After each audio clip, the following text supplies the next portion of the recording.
One patient became obsessed with poison and used it to kill. Another became one of Britain's most notorious serial killers, responsible for a string of brutal murders. And another was so dangerous, he escaped and went on to kill again.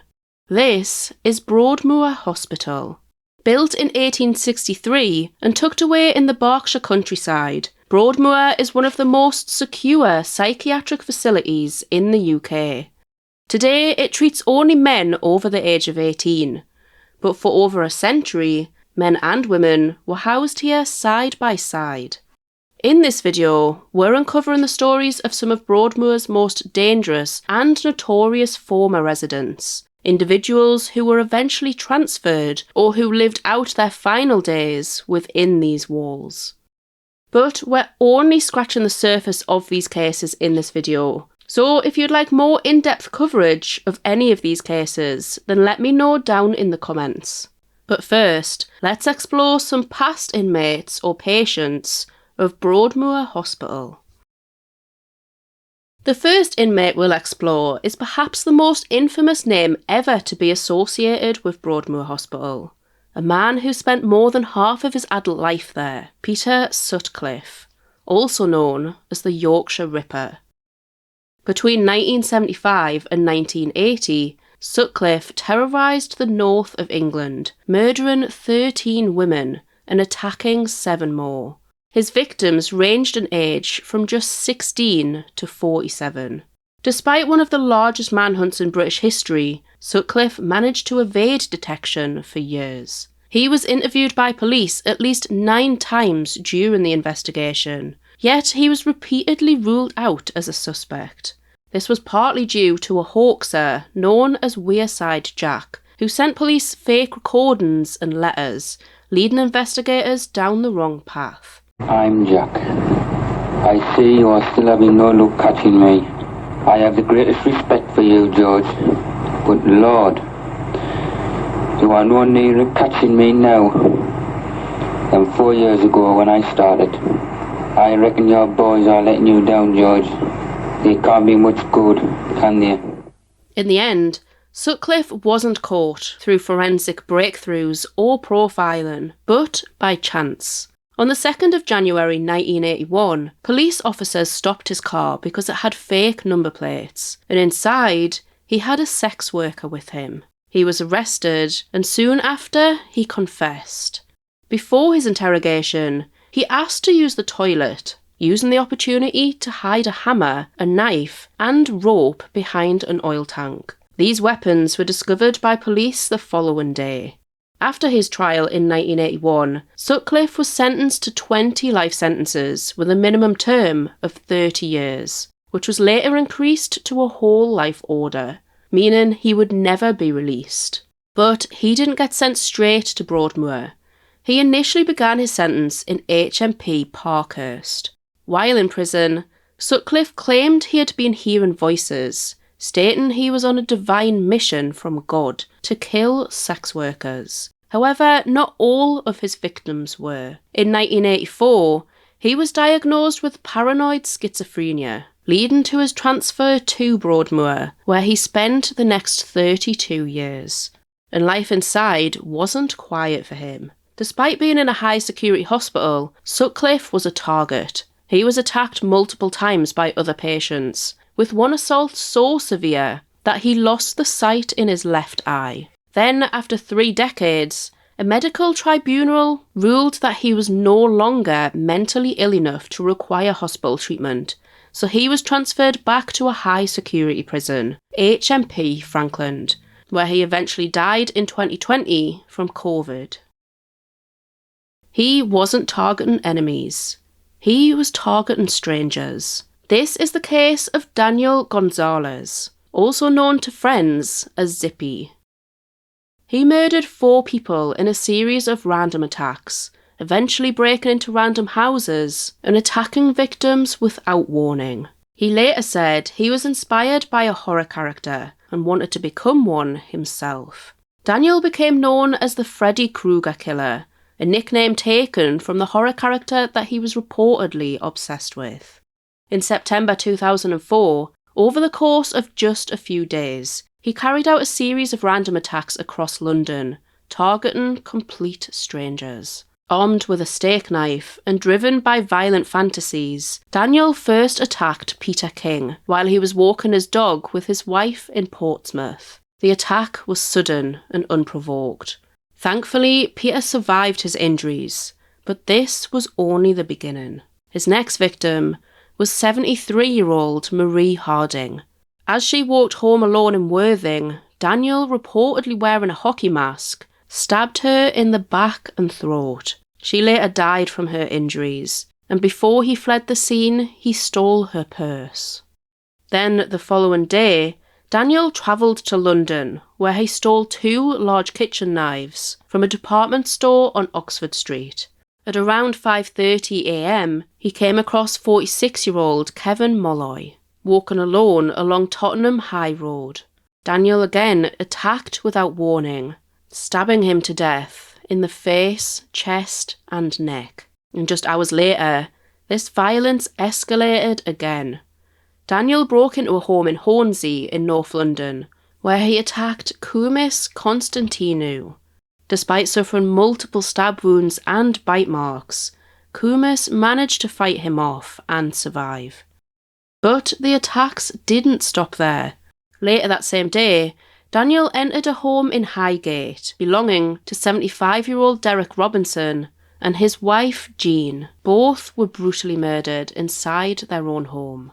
A decorator arriving to carry out work shortly after the attack discovered their bodies and came face to face with Daniel himself, who was still inside the house, covered in blood before he fled. And Daniel was arrested soon after. His motive was as disturbing as the crimes themselves. He told police he wanted to know what it would feel like to be a famous serial killer and said he wanted to be Freddy Krueger for a day. But behind the horrific crimes was a tragic backstory of missed opportunities. Daniel had a long history of mental health issues and was eventually diagnosed as schizophrenic in 1998. His mother, Leslie Savage, had spent years begging for the authorities to help, even writing to her MP to ask, "Does my son have to commit murder to get help?" Daniel denied murder, instead admitting to manslaughter due to diminished responsibility, but this claim was rejected by the jury and was found guilty of murder. He was given 6 life sentences, but because of his severe mental state, he was later sent to Broadmoor to serve his time. When Daniel arrived at Broadmoor, he was immediately branded one of the most dangerous and disturbed patients that the hospital had seen in years. He was so violent that he had to be accompanied everywhere by prison officers in full riot gear. He didn't just pose a threat to others either. His level of self-harm was described by doctors as extreme. On one occasion, he actually tried to bite himself to death, attempting to repeatedly bite through the arteries in his arms with such ferocity that even seasoned medical staff were left in shock. In August 2007, 27-year-old Daniel was found dead in his room. He had used a broken CD case to take his own life. But not everyone who ends up in Broadmoor Hospital is there for murder. Some are sent there because of something just as dangerous, their behaviour, and very few people represent that better than the next patient we're looking at, Charles Bronson. Often described as one of the most violent prisoners in British history, Bronson's time in custody has been defined not by a single crime, but by decades of extreme and unpredictable behaviour. He was first arrested in 1974 at the age of 21. Jailed for aggravated burglary, assault with intent to rob, and possession of a firearm. He was sentenced to 7 years, but that sentence quickly spiralled, extended again and again, due to his violent attacks on both staff and other inmates. Inside prison, Bronson developed a reputation for chaos, including rooftop protests. Over time, his behaviour became increasingly difficult to manage. He spent much of his incarceration in solitary confinement, and following attacks on prison staff and a suicide attempt, he was transferred to Broadmoor in 1978. In 1987, he was released from prison at the age of 34, but just 69 days later, he was back behind bars, sentenced to another 7 years for robbing a jewellery shop.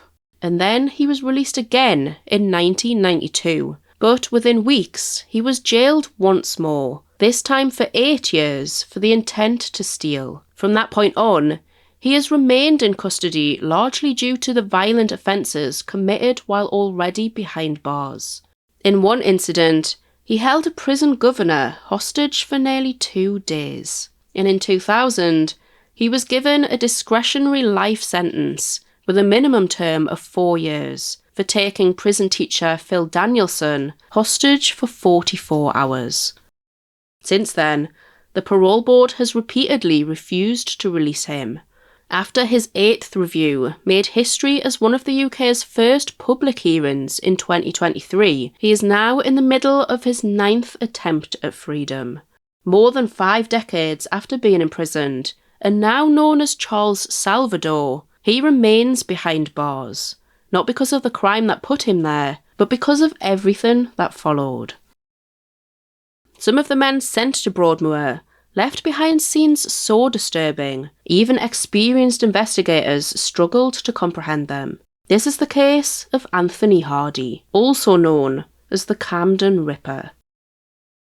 Anthony was a man who lived a double life, a quiet middle-aged resident of Camden, North London, who was secretly harbouring a gruesome obsession. Anthony's history with the mental health system was long. He had been diagnosed with bipolar and had spent time in psychiatric wards before he ever arrived at Broadmoor. In fact, just months before his most horrific crimes were discovered, police found the body of 38-year-old Sally White in his flat in January 2002. But because a pathologist couldn't find evidence of foul play at the time, her death was ruled as natural causes. Anthony was sent to a psychiatric hospital for a short period, but was then released back to his flat in Camden. In December 2002, a local man scavenging for food in a communal bin made a horrific discovery. He found several black bin bags containing human remains. And when police raided Anthony's flat nearby, the scene was like something out of a horror movie. They found evidence that he'd been using a hacksaw to dismember 2 more victims, 29-year-old Elizabeth Ballard and 34-year-old Bridget McClannon. Anthony claimed that the deaths occurred during extreme sexual activity, insisting he had intended serious harm, but not murder. Tragically, Elizabeth's and Bridget's hands and heads were never found, which made it difficult to determine a precise cause of death. However, investigators were still able to identify them. In a chilling forensic breakthrough, Elizabeth was identified through the serial numbers of her breast implants, and despite the missing remains, markings on the torsos suggested evidence of strangulation, which completely contradicted Anthony's claims of an accident. CCTV footage was later discovered of Anthony calmly dumping the bags of dismembered human remains, and his motive appeared to be a dark, voyeuristic obsession. He had taken hundreds of photographs of his victims, both before and after their deaths. And these weren't his first violent acts. In 1982, Anthony attempted to drown his own wife, but charges were dropped as she didn't pursue the case. In 2003, Anthony pleaded guilty to 3 counts of murder and was handed a whole life order, meaning he would never be released. Because of his severe mental health issues, he was transferred to Broadmoor, where he remained for nearly 17 years. In November 2020, just a few days after Peter Sutcliffe died, Anthony Hardy also passed away. He died of sepsis in a hospital near Broadmoor at the age of 69, after nearly 2 decades in secure psychiatric custody. But not every patient inside Broadmoor Hospital was known for violence alone. Some cases were unsettling for entirely different reasons, and few are as strange as that of June and Jennifer Gibbons, also known as the Silent Twins. They were born in 1963 and grew up in Wales.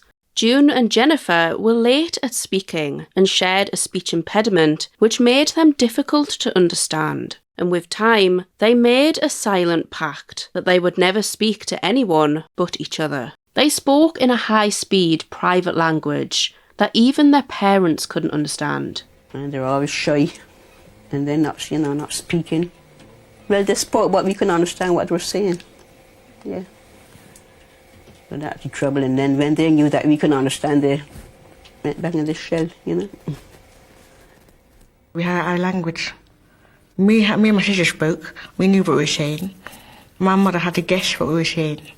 And if they were separated, they would fall into a catonic state, completely frozen. As they hit their teens, their private world turned dark. They began a spree of petty theft and arson, eventually burning down a local college. Because of their behaviour and the fact that they remained absolutely silent during their trial, a judge sent them to Broadmoor in 1982 when they were just 19 years old. They would spend the next 11 years there, and for much of that time, they were among a small handful of women within the facility at the time. And it was there that their story became even more unusual. Doctors noted that the twins seemed to have an almost unhealthy psychological dependence on each other, as if neither could function independently. They would mirror each other's movements, eating at the same time, and sitting in identical positions for hours. But the most chilling part of their story is the deadly pact that they allegedly made inside those walls. They became convinced that for one of them to truly live a normal life and to be free, the other had to die. Shortly before they were due to be transferred to a lower security clinic in 1993, Jennifer reportedly turned to their only friend, journalist Marjorie Wallace, and said, "Marjorie, I'm going to have to die." Within hours of leaving Broadmoor's gates, 29-year-old Jennifer slumped over and died from a sudden, mysterious heart inflammation that doctors couldn't fully explain. No drugs or poison were ever found in her system. Following her sister's death, June suddenly started speaking to people normally for the first time in her life. It was as if the pact had been fulfilled. She later said, "I'm free at last, and at last Jennifer has given up her life for me." The twin story remains a haunting chapter of Broadmoor's past, and a reminder of the era when its high-security wards held both men and women. That era ended in 2007, when the hospital moved its remaining female patients to other units and became a male-only facility that we know today. This next inmate didn't target the streets. He targeted people in their own homes. This is the case of Kenneth Erskine, also known as the Stockwell Strangler. In 1986, a wave of terror swept through South London. Over the course of just a few months, 7 elderly people were attacked in their own homes, SA'd and strangled. The youngest victim was 67, and the oldest was 94. Kenneth targeted people who were alone, vulnerable, and were completely unprepared for what he was about to do. After the attacks, he would pull the covers up to the victims' necks, making it appear as though they were simply asleep. This case caused widespread fear, especially among older residents living alone. These weren't random attacks in public, they were happening quietly, out of sight, and in ordinary houses. Kenneth was eventually caught through forensic evidence. His fingerprints and palm prints linked him directly to multiple crime scenes. And at the time, this was a major breakthrough. When he was arrested, he showed very little remorse, reportedly laughing during police interviews. He later claimed, "I don't remember killing anyone. I could have done it without knowing. I'm not sure if I did it." In 1988, he was sentenced to life in prison with a minimum term of 40 years. But like Peter Sutcliffe, his mental health became the defining factor of his sentence. He was diagnosed with severe mental illness, including schizophrenia, and transferred to Broadmoor Hospital, where he has remained for over 3 decades. Kenneth is often described as one of the hospital's most challenging long-term patients, reportedly living in a world of deep delusion, and at times refusing to acknowledge his crimes or even his own identity.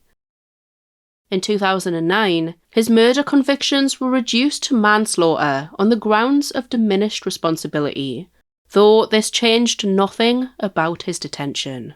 And in a completely unusual twist, during his incarceration at Broadmoor, Kenneth intervened an attack on Peter Sutcliffe. On the 23rd of February 1996, Paul Wilson tried to strangle Sutcliffe with a headphone cable when Kenneth heard the screams and intervened. He is technically eligible for parole in 2028, when he'll be 65 years old. However, given his history and the level of risk he still presents, it is widely expected that Kenneth Erskine will live out the rest of his days inside a high-security facility. Some of the people sent to Broadmoor Hospital didn't rely on violence you could see. They relied on something far more subtle. This is the case of Graham Young, also known as the Teacup poisoner. From a young age, Graham showed a disturbing fascination with toxic substances. While other children were reading comics, he was studying chemistry books, experimenting with poisons, and keeping detailed notes on their effects. By his early teens, that obsession had already turned deadly. At just 14 years old, Graham began experimenting on his own family in North London, putting antimony and digitalis into their food and tea. He eventually killed his stepmother, Molly Young, and left his father and his sister violently ill. When he was caught in 1962, he was sent to Broadmoor, becoming one of the hospital's youngest patients at the age of 15. Inside the hospital, Graham was considered highly intelligent, but deeply disturbed. Even there, his fascination with poison didn't fade. In fact, it only seemed to grow stronger. But he soon discovered the need to hide his obsession if he was to ever be released. He spent his time studying medical textbooks and chemistry journals, and after 9 years, doctors believed he was cured and recommended his release in 1971. He reportedly even told a psychiatrist nurse on his way out, "I'm going to kill one person for every year I've been in here." This comment was noted on file, but amazingly didn't influence the decision to release him. But that decision would prove to be a catastrophic mistake. In 1971, Graham got a job as a storekeeper at a photographic firm in Hertfordshire. Within weeks, his colleagues started coming down with a mysterious bug, but in reality, Graham was back at it, brewing tea for his co-workers laced with lethal doses of thallium. Several people became seriously ill, and he watched them deteriorate to excruciating pain, even keeping a detailed diary of their symptoms. Another 2 men died, Graham's 59-year-old boss, Bob Eagle, and 60-year-old colleague Fred Biggs.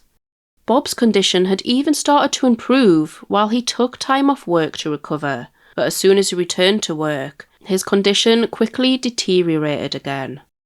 Graham was eventually caught, and this time there was no doubt about the danger he posed. He was convicted of murder and sent back into custody, where he spent the rest of his life. Graham Young's case is often cited as one of Broadmoor's greatest failures, a decision that led to multiple deaths after he was deemed cured.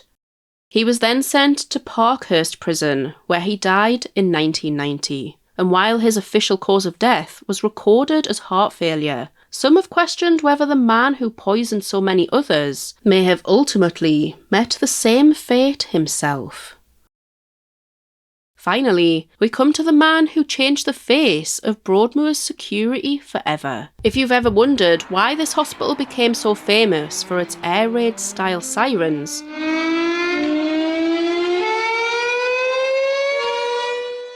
the answer lies with John Straffen. In 1951, John was arrested at 21 years old for for the murder of 2 young girls. He spotted his first victim, 5-year-old Brenda Goddard, picking flowers behind her home in Bath. She was innocently minding her own business, but John lured Brenda away. He promised there were more flowers at the top of the hill, encouraging her to follow him into the nearby woodland, where he strangled her. Then just a few days later, John met 9-year-old Cicely Batstone at the cinema. Again, he lured Cicely with the promise of viewing another film at a different cinema. They travelled by bus across the town, but ended in a field on the outskirts of Bath, where John also murdered Cicely. When he was arrested, John was found to have significant mental impairment and was deemed unfit to plead due to his low IQ and mental state. Instead, he was detained under psychiatric care and sent to Broadmoor. But what happened next made this case even more disturbing. On the morning of the 29th of April 1952, John was working in a garden party under minimal supervision, a level of freedom that was common back then. John simply climbed onto the roof of a shed and down the wall on the other side, disappearing into the Berkshire countryside. For 4 hours, a child killer was loose in the local community. And tragically, during those 4 hours, John came across 5-year-old Linda Boyer, who was out riding her bicycle in the nearby village of Arborfield. In a crime that completely shocked the nation, John murdered her before being recaptured later that evening. The fact that he was able to leave a high-security hospital and go on to kill again caused widespread outrage and led to a series of questions about how dangerous patients were being managed. The public outcry was massive. People were terrified, and rightly so. A known killer had escaped and struck again within hours. In direct response to John's escape, the authorities installed the Broadmoor siren system, and for the next 7 decades, those sirens were tested every Monday morning at 10 a.m, a chilling weekly reminder to the residents of Crowthorne that they lived in the shadow of Britain's most dangerous men. John was moved out of Broadmoor after the escape because he had proven he could not be held in a hospital, so he was transferred to the prison system. He went on to become the longest serving prisoner in British history at the time, spending a total of 55 years behind bars, before dying in 2007 at the age of 77. Broadmoor has changed. The old Victorian blocks are empty, the sirens are now gone, and a new £250 million facility has taken its place. But the stories of the men, and once the women, who lived within these walls remain some of the most haunting in British history. Which of these cases did you find the most unsettling? And if you want a part 2 covering who's currently inside Broadmoor today, let me know down in the comments.